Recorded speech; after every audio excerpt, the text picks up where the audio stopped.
At the center of downtown Atlanta lays a vast post-industrial landscape known as the Gulch.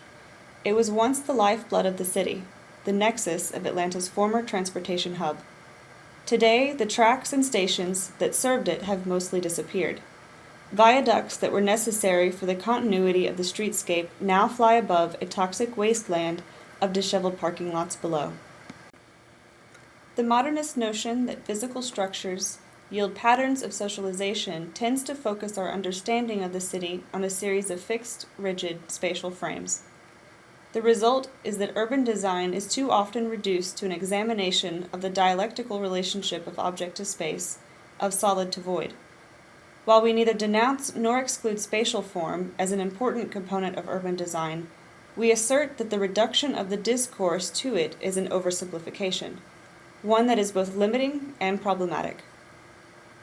The processes that shape a city are composed of a multiplicity of determinants that include cultural expression, the large-scale organizational techniques of infrastructure, environmental protection, planning and zoning ordinances, and the capitalization necessary for the development. While they are seemingly unrelated, disparate and heterogeneous fields of interest, desire, and action, they nevertheless spread and grow in relationship to each other. The resultant spatial forms of a city are therefore dynamic and provisional, continuously on their way to becoming something else. The dynamic nature of such relationships suggests that a linear mechanistic model of thinking would prove to be inadequate. This highlights the necessity of what James Corner has termed ecological thinking. The discipline of ecology suggests that individual agents acting across the broad field of operation produce incremental cumulative effects that continually evolve the shape of environment over time. The dynamic relationships and agencies of processes are highlighted by ecological thinking. A particular spatial form is merely a provisional state of matter on the way of becoming something else. Cities and infrastructure are just as ecological as forests and rivers. Corner claims we have yet to understand cultural, social, political, and economical environments as embedded in and symmetrical with the natural world. The promise of landscape urbanism is the development of space-time ecology that treats all forces and agents working in urban field and considers them as continuous network of interrelationships. Landscape urbanism proposes to view the entire metropolis as a living arena of processes and exchanges that, over time, allow for new forces and relationships to prepare and alter the ground, creating ever new activities and patterns of occupancy. The intention is not so much to design the city as to create an ecology of various systems and elements that set in motion the potential for a diverse network of interaction. The urban project is seen as both instigator and accelerator working across vast surfaces. Consistent with this line of thought, we propose a more rhizomatic approach to the problem of the Gulch. The rhizome is composed of the logic of conjunction and pragmatics. A cautious misreading of Deleuze and Guattari's A Thousand Plateaus allows us to expound upon this conceptualization of the project. In the opening chapter, they claimed, the rhizome connects any point to any other point, and its traits are not necessarily linked to traits of the same nature. It brings into play very different regimes of signs and even non-sign states. The rhizome is reducible to neither the one nor the multiple. It is comprised not of units but of dimensions, or rather directions in motion. It has neither beginning nor end, but always a middle, from which it grows and which it overspills. When a multiplicity of this kind changes dimension, it necessarily changes in nature as well, undergoes a metamorphosis. The rhizome is not a multiple, it's a multiplicity, spreading and connecting with other multiplicities within a non-centered structure. Deleuze and Guattari refer to this symbiotic interaction as a deterritorialization and reterritorialization. Our understanding of the rhizome comes from a mapping of this symbiosis. The coordinates of such topographical mapping are not determined by theoretical analysis. Instead, they are oriented toward the experimentation in contact with the real, with pragmatics. It begins with questioning what the rhizome functions with, into what other multiplicity it is inserted, and into what new multiplicity it has metamorphosed.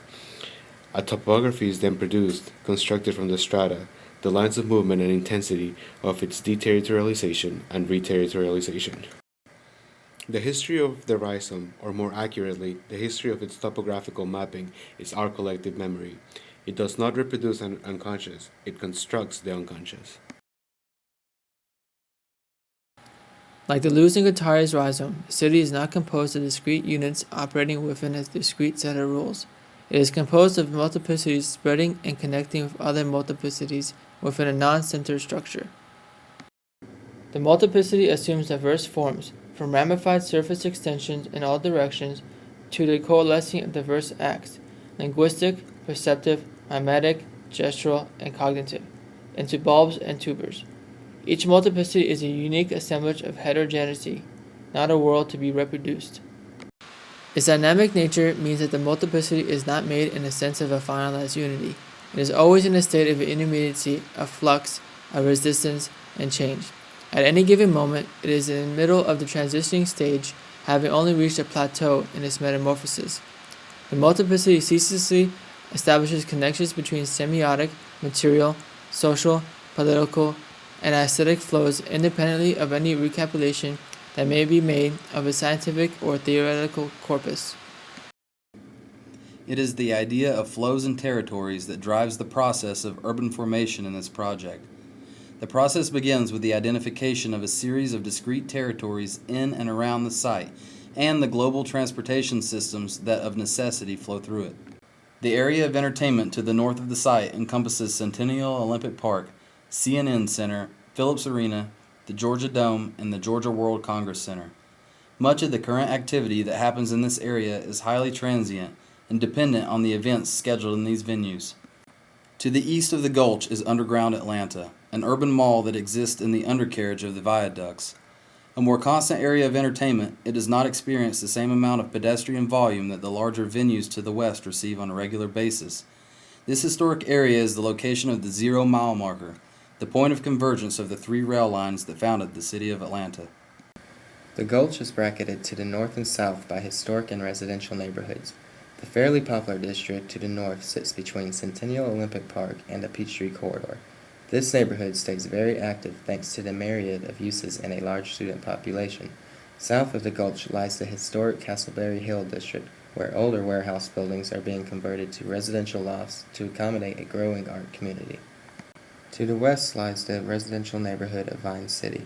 Largely isolated from the city by the Gulch, this predominantly lower-income neighborhood is also the home of the historic black colleges of Atlanta University and Spelman College. Like the rhizome, they are deterritorialized, their vitality drawn into the field of the Gulch, where they are reterritorialized and coalesce into the tuber, where they once again deterritorialize and extend back out, reterritorializing into the surrounding landscape. The organizing principle of the rhizome generates the new topography, a new landscape that provides an activated pedestrian connection between the various territories, connecting areas that function as nodes of entertainment, residential activity, and historical relevance. The organizing principle of the rhizome generates the new topography, a new landscape that provides an activated pedestrian connection between the various territories, connecting areas that function as nodes of entertainment, residential activity, and historical relevance. The topographical changes that are an inherent part of the design of the site accommodate a series of on-site retention ponds, reservoirs, and rain gardens. These low areas are designed to create wildlife habitat while also serving as filtration for surface water runoff. Additionally, the heat island effect is reduced by the inclusion of green roofs. Onto this new topography is mapped a series of the global transportation systems, the current MARTA lines, the proposed commuter rail lines that will connect the city to a series of edge cities around the metro area, and the main arterial roads that serve to move large volumes of traffic in and around the city. Roads within the existing site are modified and new street grids mapped to improve local connectivity. The origin of the city lies in transportation, the railroad tracks that stretched across the continent to join at a point on the Piedmont Plateau. The single most significant artifact of the city, the 0 mile marker, currently lies out of sight, buried under a viaduct. The rhizome reveals it, bringing it into the consciousness of the people who live here. The old freight depot is renovated and celebrated in the plan as part of the new Tourist Information Center.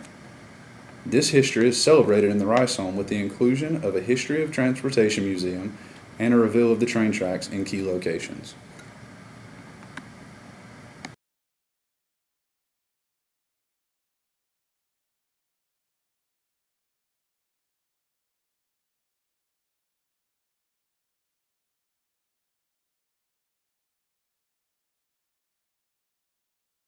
The topographic landscape of the rhizome provides a new green plaza for the city.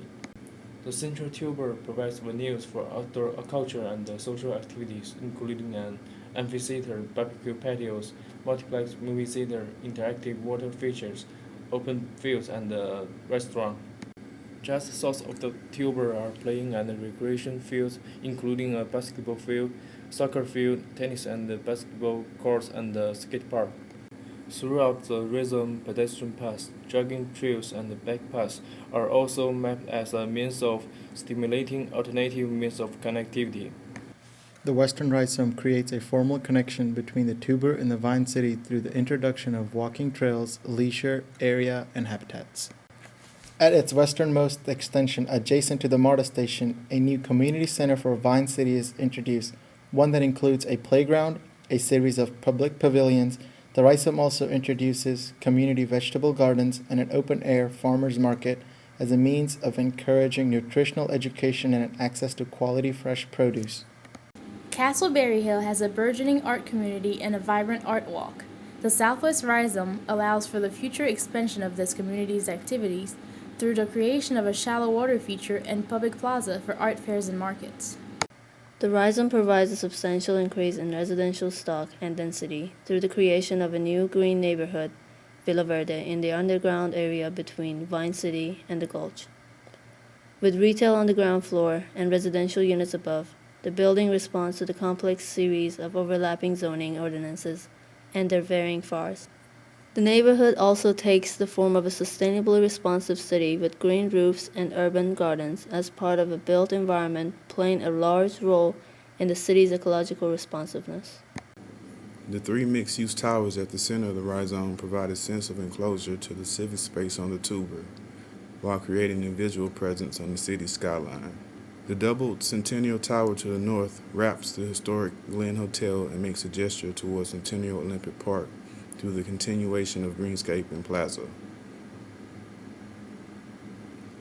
The International Tower to the southwest terminates International Plaza with an amphitheater. The tallest of the three towers anchors the center of the plan. It sits atop a new multi-modal station, linking MARTA, the proposed commuter rail lines, buses, and taxis. All of the connecting pathways running from opposing rhizomes converge in this area, making it the main node of connectivity for both the mass transit of Atlanta and for the site. The master plan is rounded out by the introduction of 9 infill towers that maximize the density and FAR of SPI-1.